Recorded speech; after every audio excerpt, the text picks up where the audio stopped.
सद्गुरू श्री ब्रह्मचैतन्य महाराज गोंदवलेकर यांचं प्रवचन 6 जुलै.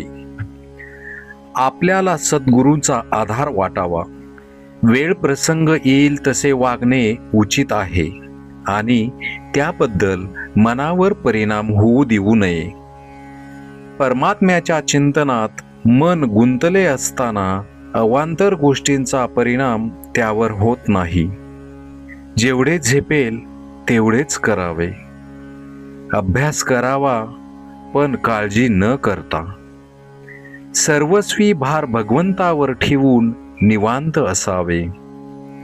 आपल्या मनाचे स्वास्थ्य बिघडू न देता आनंदात राहावे.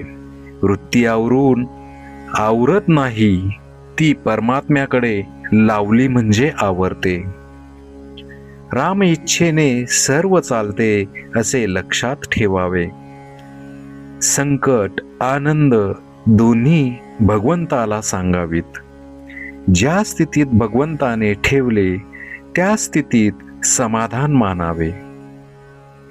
अंतःकरणात सुप्त असलेले भगवंताचे प्रेम जागृत होण्यासाठी काही निमित्त लागते. तीर्थयात्रा आणि साधू संतांची भेट हेच ते निमित्त होय. श्री रामचंद्रही तीर्थयात्रेला जाऊन अनेक संतांची दर्शने घेऊन आले.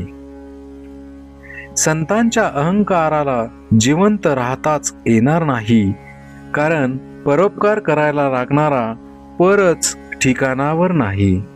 तर मग दुसऱ्याकरिता मी काही केले ही भावना व्हायला आधारच कुठे राहिला. विषयाच्या लालसेने सत्समागम करणे हा खरा सत्समागम नव्हे. संत कधी कधी आपल्याला विषय देतात हे खरे, पण एकंदरीत आपल्याला विषयाचा वीट आणण्याचाच त्यांचा प्रयत्न असतो. संतांच्या घरी नुसते पडून राहिल्यानेही शुद्ध भाव येईल. भगवंताच्या नामातच संत संगती आहे, कारण नामाच्या मागे भगवंताचे अस्तित्व आहे. विषयाची उर्मी हे मायेचे स्मरण होय आणि नामाचे स्मरण हे भगवंताचे स्मरण होय. तपश्चर्येचे सर्वात शेवटचे फळ काही असेल तर परमेश्वराच्या ठिकाणी अनन्य भावाने शरण जाण्याची बुद्धी होय. ती बुद्धी आपल्याला झाली पाहिजे. एकदा शरण गेल्यावर आपण उरूच शकत नाही, त्यालाच शरणागती म्हणतात. आणि हीच परमार्थातली अत्यंत श्रेष्ठ गती आहे. आपण आपल्याला सद्गुरूंचे आहोत असे छाती ठोकपणे सांगत चला. काही नाही केलेत तरी चालेल, पण आपले सद्गुरू आपल्या मागे पुढे आहेत अशी दृढ भावना असावी.